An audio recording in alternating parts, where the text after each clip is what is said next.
Hello दोस्तों, मैं सोनू देखने वाले हैं समानांतर श्रेणी यानी कि चैप्टर 5 को स्टार्ट करने वाले हैं। तो इसको ध्यान से सुनिएगा और ध्यान से पढ़िएगा ना जी। वीडियो को अंत तक अवश्य देखिएगा। अगर चैनल पर नए हैं तो चैनल को सब्सक्राइब कर लीजिएगा और बेल आइकन को ऑल कर लीजिएगा। ठीक है जी, चलिए हम लोग शुरू करते हैं। समानांतर श्रेणी चैप्टर 1, 2, 3, 4 कंप्लीट कर चुके हैं। अब बारी है चैप्टर 5 की, जो क्या है जी, समानांतर श्रेणी।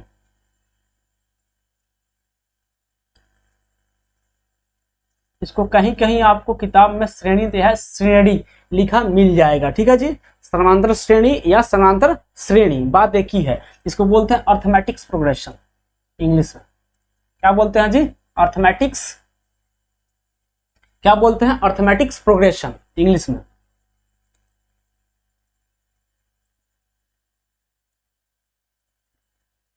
Arithmetics progression.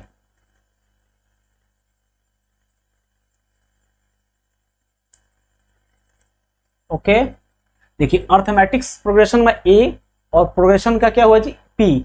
अर्थमेटिक्स का ए और प्रोग्रेशन का पी मिलाकर क्या बनता है? एपी। क्या बना जी? एपी। इसे एपी भी कहा जाता है। बहुत जगह आपको एपी मिलेगा। बारीकी से सुनिएगा, ध्यान से वीडियो को अंत तक अवश्य देखिएगा। ठीक है जी। अब आप देखिए समांतर श्रेणी होता क्या है। क्या होता है समांतर श्रेणी जी? संख्याओं का एक ऐसा सूची, लिखिए मेरे साथ लिखते चलिए। संख्याओं का एक ऐसा सूची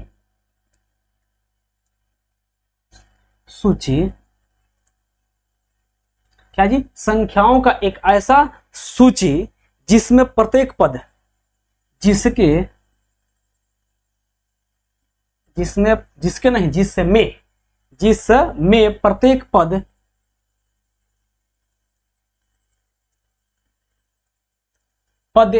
क्या जी? पद अपने पद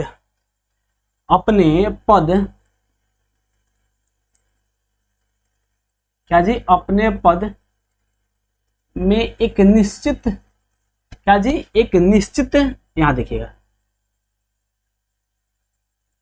निश्चित संख्या जोड़ने पर प्राप्त होती है। बारीकी से समझिएगा, हम ध्यान से सुनिएगा बस। क्या जी? संख्याओं का एक ऐसा सूची जिसमें प्रत्येक पद अपने पद में एक निश्चित संख्या जोड़ने पर प्राप्त होती है, उसे क्या बोलते हैं जी? उस समांतर श्रेणी या एपी, उसे एपी कहते हैं।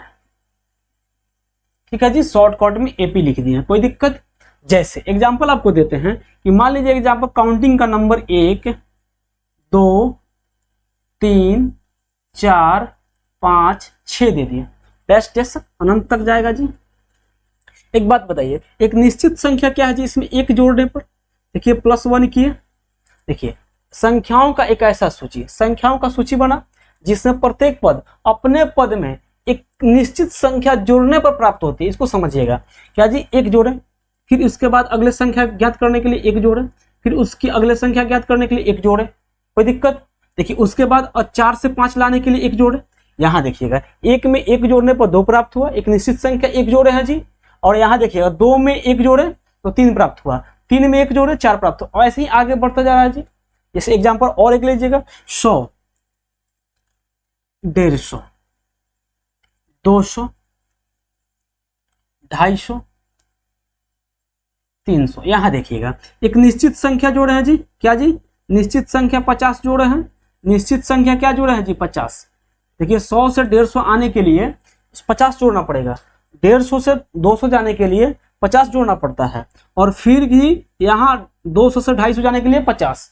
यानी कि एक निश्चित संख्या जोड़ना पड़ता है, और निश्चित संख्या जोड़ने के बाद जो संख्या प्राप्त होता है ना, जो सूची प्राप्त होता है, उसे ही एपी कहा जाता है। अगर मान लीजिए यहाँ 100 के बाद 150, 200 के बाद 225 हो जाए, 225 के बाद 250 हो जाए, तो क्या होता है जी? एक निश्चित संख्या जुड़ा नहीं, तो अब एपी नहीं हो सकता। जैसे एग्जांपल और दिखाता है, जो एपी में नहीं होगा उसका एग्जांपल देखिएगा। जैसे क्या है, 2 है, 3 दे दिए, और यहाँ दे दिए 5, यहाँ दे दिए 7, यहाँ दे दिए 9। अब बताइए यहाँ 2 में एक जोड़े तो प्राप्त हो गया, ये भी तो एक सूची है। लेकिन एपी में नहीं है। कैसे जी? यहाँ देखिए 2 में 3 लाने के लिए 1 जोड़ना पड़ता है, 3 से 5 जाने के लिए 2 जोड़ना पड़ता है। देखिए यहाँ निश्चित संख्या जुड़ा है जी? नहीं जुड़ा है। जब नहीं जुड़ा तो एपी में नहीं होगा, यह सूची एपी में नहीं है। समझ गया जी? चलिए आगे। अब बताइएगा इसमें एक चीज और है, यहाँ आखिर 2 को क्या बोले, 1 को क्या बोलेंगे, 2 को क्या बोलेंगे, 3 को क्या बोलेंगे, 4 को क्या बोलेंगे, 5 6 जितना क्या है जी संख्या है उसको क्या बोलेंगे। तो सूची में प्रत्येक संख्या, यहां लिखिएगा पद क्या है। पद को इंग्लिश में टर्म बोलते हैं। क्या बोलते हैं जी? टर्म। सूची में प्रत्येक संख्या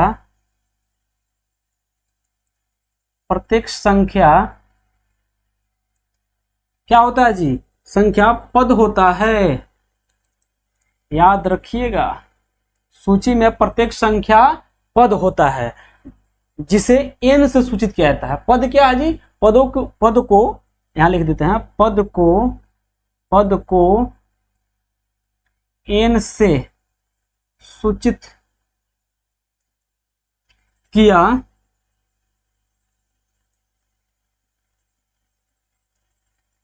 जाता है। ठीक है जी, समझ गए? पद को n से सूचित किया जाता है। जैसे एक पद है, दूसरा पद है, 3 पद है, 4 पद है, 5 पद, 6 पद, छठा पद। देखिए यहाँ देखिएगा, इसको पद बोलेंगे, इसको भी पद बोलेंगे, इसको भी पद बोलेंगे, इसको भी पद बोलेंगे, इसको भी पद बोलेंगे। कोई दिक्कत? यानी कि 100 भी पद है, दूसरा पद क्या है जी? 150, तीसरा पद 200, चौथा पद 250, ऐसे ही पद बढ़ता जाता है। ठीक है जी? अब आगे बताएंगे सार्व अंतर क्या होता है। ठीक है जी? अब सार्व अंतर क्या है, अब देखिए। अब चीज एक देख रहे हैं, यहाँ जो संख्या बराबर बराबर जोड़ा जा रहा है, 1 1 1, 1 से 2 जाने के लिए 1 जोड़े, 2 से 3 जाने के लिए 1 जोड़े, 3 से 4 जाने के लिए 1 जोड़े, 4 से 5 जाने के लिए 1 जोड़े। तो आखिर 1 क्या है? इसमें जो जोड़ा जा रहा है नंबर, वो नंबर क्या होता है? तो उसको बोलते हैं सार्व अंतर, कॉमन डिफरेंस। क्या जी? Common difference. देखिए यहाँ लिख लीजिएगा, कहाँ लिखिएगा जी? मिटा देते हैं ऊपर से। ठीक है जी? एक बार, उसके बाद आपको बताते हैं। चलिए इसको मिटाते हैं, समानांतर श्रेणी को मिटाते हैं इस सब। ठीक है जी? पद क्या होता है जी? सूची में प्रत्येक संख्या को पद कहते हैं।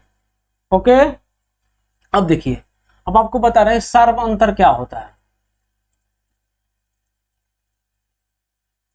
ये हुआ सार्व अंतर, इसको बोलता है कॉमन डिफरेंस।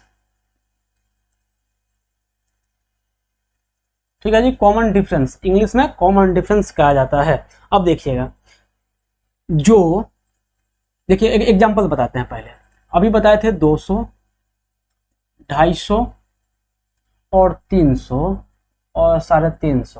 अब जा रहे हैं तो इसमें प्रत्येक संख्या 50 जोड़ रहे हैं जी। 50, 250 से 300 गए 50, 300 से 350 गए 50। ये एपी में है। अगर सार्व अंतर सेम नहीं आता तो एपी में नहीं होता, लेकिन यहाँ एपी में है। तो एपी में जब है तो जो संख्या आप जोड़ रहे हैं ना जी, जो संख्या आप निश्चित संख्या जोड़ते हैं एपी में, उसको क्या बोलते हैं? उसको ही सार्व अंतर कहा जाता है। जैसे एग्जांपल लिख दीजिएगा, जो निश्चित संख्या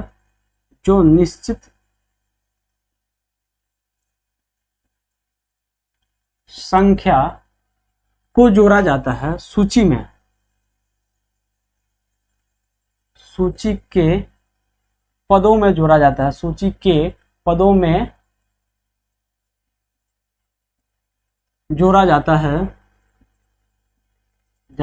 वह निश्चित संख्या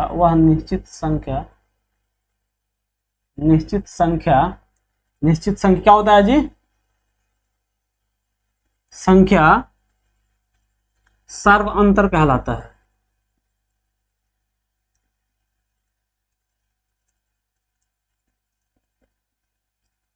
कोई दिक्कत जी?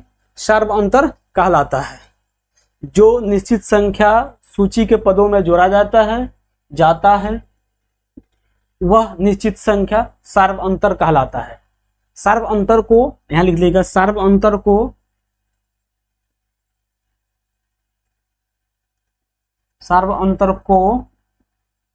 डी, छोटा डी से सूचित किया जाता है, याद कीजिएगा। बढ़िया फेयर कॉपी बनाइएगा। आपको डाउट जो भी होता है पूछने के लिए हम आपको बताएं कि Sonu study camp Facebook page है, आपको इंस्टाग्राम का लिंक दिया होता है या व्हाट्सएप नंबर भी दिया होता है, आप व्हाट्सएप करके भी पूछ सकते हैं डाउट। ठीक है जी। देखिए सर्वंतर को डी से सूचित किया जाता है। ठीक है, कोई दिक्कत आपको? अगर बताइए अगर एपी लिखना है, एपी का व्यापक रूप क्या होता है? अब बताते हैं एपी का व्यापक, इसको मिटा दीजिए। एपी का व्यापक रूप क्या होता है, इसको मिटाते हैं। सार्वंतर आप समझ गए बढ़िया से। अब एपी का व्यापक रूप क्या होता है इसको बताते हैं। अगर मान लीजिए एपी का पहला पद A1, दूसरा पद A2, तीसरा पद A3 मान लें और nवें पद तक जाए तो nवां पद क्या होगा? AN होगा जी। तथा सार्वंतर D है तो एपी क्या होगा? मान लीजिए कि पहला पद है एपी, यहां लिखते हैं एपी का व्यापक रूप। कोई दिक्कत जी? एपी का व्यापक रूप क्या होता है? पहला पद मान लीजिए कि पहला पद क्या हुआ जी? A1, दूसरा पद A2, तीसरा पद A3, चौथा पद A4, अगर मान लीजिए कि पांचवा पद A5 हुआ, डैश डैश ऐसे ही मान लीजिए बढ़ता गया। अगर यहाँ संख्या बढ़ रहा है A1, A2, 3, 4, 5 ऐसे ही n तक बढ़ते, AN हो जाएगा जी। ऐसे ही n तक बढ़े तो AN हो जाएगा। कोई दिक्कत? यहाँ तक कोई दिक्कत जी? आप बताइए। यहाँ तक कोई दिक्कत? आपको यह होगा व्यापक रूप, याद कर लीजिएगा। एपी का व्यापक रूप क्या होता है जी? A1, A2, A3, A4, A5, A6 तक जाएगा, लास्ट में AN तक जाएगा। ठीक है जी। अब आगे आते हैं, देखते हैं nवां पद कैसे निकालते हैं। एपी का nवां पद अगर निकालना हो